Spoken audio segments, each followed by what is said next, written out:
రక్షకుడైన యేసుక్రీస్తు నామమున మీ అందరికీ కూడి వచ్చిన మీ అందరికీ కూడా ప్రభువు నామమున వందనాలు.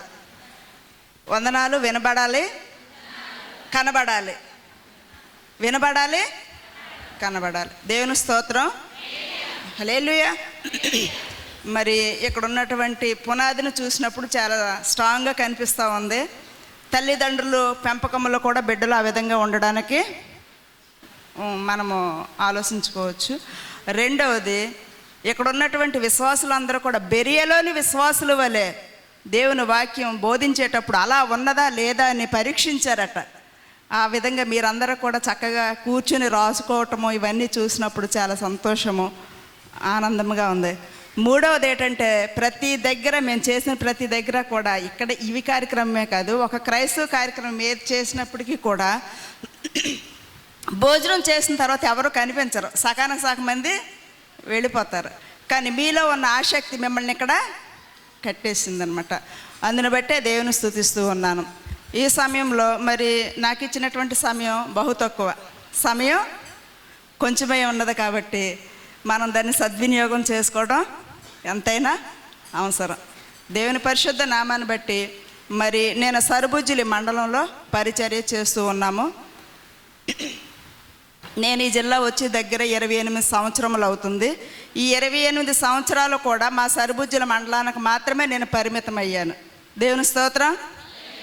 ఈ 28 సంవత్సరాలు సరుబుజ్జిల మండలానికే పరిమితం అయ్యాను. కానీ రేజింగ్ అనే ఆర్మీ ఈ టీం గీతాంజలి పాస్టమ్మ గారి ద్వారా ఈ రోజుని మేము జిల్లా మొత్తం కూడా తిరగడానికి దేవుడు కృపనిచ్చాడు. అందుని బట్టే దేవుని స్తోత్రం.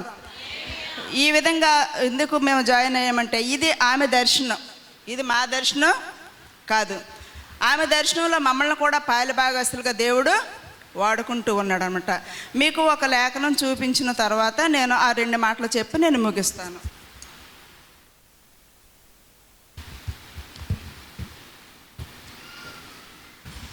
లూకా సువార్త 5వ అధ్యాయము,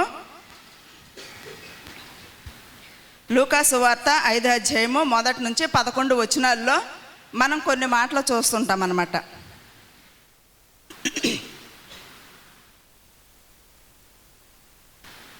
లూకా సువార్త 5వ అధ్యాయము 1 నుంచి 11 వచనాల్లో,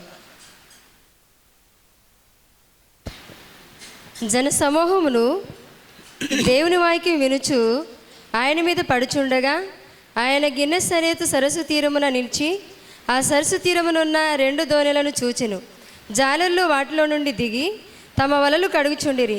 ఆయన ఆ దోణెలలో సీమోనుదైన ఒక దోణి ఎక్కి. సరే, ఆ మాటలన్నీ వదిలేయండి, నేను చెప్పేస్తాను, మీరు చూడండి. అదంతా చదవడానికి టైం పడుతుంది కాబట్టి. లూకా సువార్త 5వ అధ్యాయము 1వ వచనంలో ఒక మాట మనకు కనిపిస్తుంది. నీ మాట చొప్పున ఏముంది? అయినను నీ మాట చొప్పున వలవేతుము అని ప్రభువారు చెప్తూ ఉంటారు అన్నమాట. అదే ప్రభువారికి వారు చెప్తూ ఉంటారు శిష్యులు. అక్కడ ఏం విన్నారంటే, ప్రభు యొక్క మాటను వారు విన్నారు. మొట్టమొదట మనము వినేవారముగా ఉండాలి. వినుట వలన విశ్వాసము కలుగుతుంది. అవి ముసలమ్మ ముచ్చట్లు అనేవి కాదు, కానీ ఇలాగన స్త్రీల సమాజంగా కూడి మనము ఒక స్త్రీ అభివృద్ధి చెందడం ద్వారా ఆ కుటుంబం ఆశీర్వాదకరముగా మారుతుంది. అలాగే ఆ సంఘము కూడా అభివృద్ధి చెందుతూ ఉంది.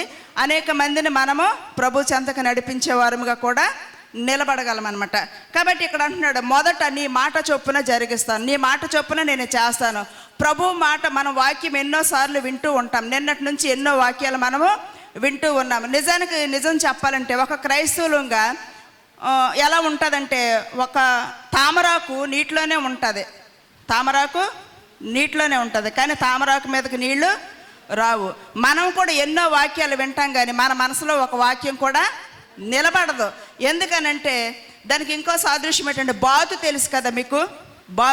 బాతు కూడా పొద్దుత్మాన్ని నీటిలోనే ఉంటుంది, కానీ అది గట్టెక్కి ఒక్క దులిపిందంటే దాంట్లో నీరు ఉండదు. మనం కూడా పొద్దుత్మాన వాక్యాలు వింటూ ఉంటాం, కానీ పొద్దుపోయి బయటకు వెళ్ళేసరికి ఒక్క దులిపామంటే అసలు ఏ వాక్యం కూడా మనకి గుర్తుండదు. అలాగ కాదు, కానీ వినేవారముగా, దాని ప్రకారం జీవించేవారముగా, దాని ప్రకారం అనేక మందిని మనము పురుకొల్పేవారముగా ఉండాలి. అలాగే నా గీతాంజలి పాశ్రం గారు నాకు ఈ పరిచర్య కొరకు వివరించి చెప్పినప్పుడు నేను ఈ పరిచర్యను వెంబడించాలి, వీరితో సహవాసం చేయాలి అని ఒక ఆశ నాలో కలిగింది. దాన్ని బట్టి ఏ రోజు కూడా ఇల్లు విడిచి బయటికి రాని వ్యక్తిని ఈరోజు దేవుని తన కృప చొప్పున 2 దినాలు మీ మధ్యన ఉండడానికి దేవుడు కృప చూపించాడు. ఆ తర్వాత నేను పాపాత్ముడనని ఒప్పుకుంటాడు. 5:8 నేను పాపాత్ముని ప్రభు అంటాడు. మనం సత్యాన్ని తెలుసుకున్న తర్వాత, మన పాపము మనకు తెలియచేసిన తర్వాత, మనం సత్యాన్ని ఎలాగైతే ఒప్పుకుని మనం పాపాత్మను ఒప్పుకుంటామో అదేవిధంగా ఇతరులకు కూడా సత్యాన్ని తెలియచేసేవారుగా మనము నిలబడాలి. అదే ఒక క్రైస్తవురాలుగా, ఒక విశ్వాసగా నువ్వు చేసే పని. నువ్వు ఎప్పుడైతే సత్యాన్ని తెలుసుకున్నావో అదే సత్యాన్ని ఇతరులకు బోధించేదానిగా నీవు ఉండాలి. మనం బోధించాలంటే ముందు మనం ఏం చేయాలి? నేర్చుకోవాలి, సత్యాన్ని తెలుసుకోవాలి. అదేవిధంగా వెంటనే ఆయనని వెంబడించారంట. ఆ దోణులు ఎప్పుడైతే నిండినయో యేసు చేసినటువంటి అద్భుత కార్యాన్ని చూసి నేను పాపాత్ముడిని విడిచిపోమ్మని వారి పాపములు ఒప్పుకుని వెంటనే ఆయనని వెంబడించడానికి ప్రయత్నం చేశారు. మన ఆత్మీయ తల్లి అయినటువంటి ఒక సేవకురాలే కావచ్చు. నిజం చెప్పాలంటే బిషప్ అమ్మగారు మిమ్మల్ని ఎంత క్రమంలో పెంచారో ఇప్పుడు అర్థమవుతుంది. మీకు మంచి తల్లి దొరికినందుకు మీరు చాలా సంతోషించవలసిన వారే ఉన్నారు. కాబట్టి బిషప్ అమ్మగారు మిమ్మల్ని పెంచిన రీతిని చూసినప్పుడు మాకు చాలా ఆనందంగా ఉంది. ఇక్కడ అంటున్నారు వెంబడించాలి. ఆయనను వెంబడించారట వాళ్ళు శిష్యులు. మనము కూడా ఒక సత్యాన్ని తెలుసుకున్నప్పుడు ఆ సత్యాన్ని వెంబడించే వారముగా ఉండాలి. మాట వినుట శ్రేష్టము అంటున్నాడు. మీరు బలులు అర్పించుట కంటే సమీపించి ఆలకించుట అని శ్రేష్టము అని చెప్తూ ఉన్నాడు. ఆ శ్రేష్టమైన మాటలు చాలామంది విన్నారు. నిన్న దినమంది చూసుకున్నప్పుడు ఆ యొక్క చిన్నది చెరపట్టబడి తీసుకొచ్చినటువంటి ఆ గృహంలో ఆ రాజుకి చెప్పినప్పుడు రాజు ఏం చేస్తాడు? నయమాని వెళ్ళి ఆ కుష్ఠరోగాన్ని స్వస్థత నొందుతాడు. ఎందుకు అనంటే చిన్నది చెప్పిన మాట విన్నాడు కాబట్టి. ఇది చిన్నది, ఇది పనిపిల్ల, ఇది నాకు చెప్పడం ఏంటి, నేను చేయడం ఏంటి ఆయన ఆలోచించుకోలేదు. కానీ వినడానికి ఇష్టపడ్డాడు ఆయన. కాబట్టి ఆయన జీవితంలో ఒక అద్భుత కార్యాన్ని చూడగలిగాడు. అలాగనే ఎస్తేర్ రాణి విన్నది, తండ్రి మాటని విన్నది. ఈ సమయం కొరకే నీవు ఈ స్థలమందు దేవుడు నిన్ను నిలబెట్టాడు కాబట్టి నీ జనాంగం కొరకు నీవు ప్రార్థించమని చెప్పినప్పుడు తండ్రి మాటకు లోబడింది. వస్తీ భర్త మాటకు లోబడలేదు కాబట్టే రాణి అయినటువంటి వస్తీ కిందకి దింపబడింది. సింహాసనం మీద నుంచి కిందకి దింపబడింది. వినేవారముగా ఉండి అనేక మేలులు పొందేవారముగా మనం ఉండాలి. కానీ మాట వినకుండా, ఆయనకు లోబడకుండా, ఆయన వెంబడించకుండా మనం ఏ అద్భుత కార్యాన్ని మన జీవితాల్లో చూడలేమన్నమాట. కాబట్టి అప్పుడప్పుడు ఇలాంటి స్త్రీల కూటాలు జరిగినప్పుడు మనం నేర్చుకునేవారముగా ఉండాలి. ఎందుకంటే మన లోకంలో జీవిస్తూ ఉన్నాం కాబట్టి మనం నేర్చుకున్న ప్రతిదాన్ని ఇతరులకి మనం ఒక బైబిల్ గ్రంథం వలె ఉండాలి. మనలో మార్పు రావాలి. ఆ మార్పు వల్ల అనేక మంది మారుతారు. కాబట్టి మనం ఫస్ట్ ఏం చేయాలి? మాట వినాలి. రెండోది ఏం చేయాలి? సత్యాన్ని ఒప్పుకోవాలి. మూడవదిగా ఆయనను వెంబడించాలి. వెంబడించినప్పుడు అప్పుడు అంటాడు మాట వినుట శ్రేష్టము అంటున్నాడు. కాబట్టి ఆ మాట విన్నటువంటి వారి జీవితాలు ఎలా ఉన్నాయో నిన్న 2 ప్రసంగాల్లో మనము చూడగలిగాము.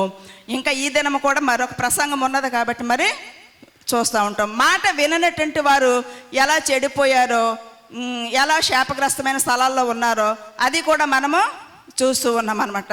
కాబట్టి మేలైనను కీడైనను మన ఎదుటే ఉన్నాయి, జీవమానను మరణమైనను మన ఎదుటే ఉన్నాయి. కాబట్టి అవి ఎంచుకునే బాధ్యత మన మీదే ఉంది.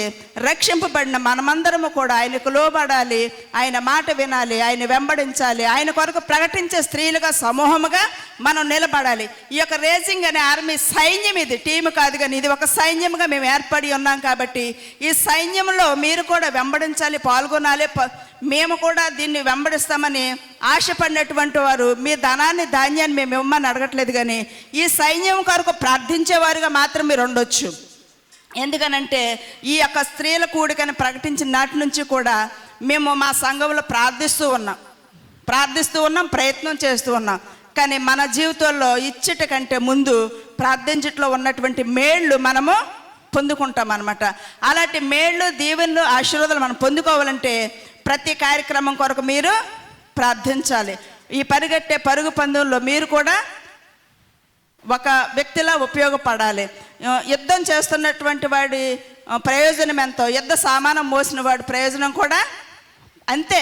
కాబట్టి ఈ సైన్యం దేవుని కొరకు, మరి ఈ సైన్యంలో కొంతమంది బుల్లెట్లాగా వాక్యాలు దూసుకెళ్ళిపోతూ ఉన్నారు. మాలాంటి వాళ్ళు ఏం చేస్తున్నామంటే బుల్లెట్లు అందించడానికి ప్రయత్నం చేస్తున్నాం. అది కూడా మాకు దీవెనే. కాబట్టి మీరు కూడా ఈ సైన్యంలో చేరి అలా సహాయం అందించాలనుకుంటే కనుక తప్పకుండా మీరు ప్రార్థన చేయండి, ఈ సైన్యం కొరకు పాల్గొనండి. మరొకసారి ఇలాంటి మీటింగ్స్ జరగాలని ప్రార్థన చేయండి. ఈ నా శుభములు ఇంతటితో ముగిస్తూ ఉన్నాను.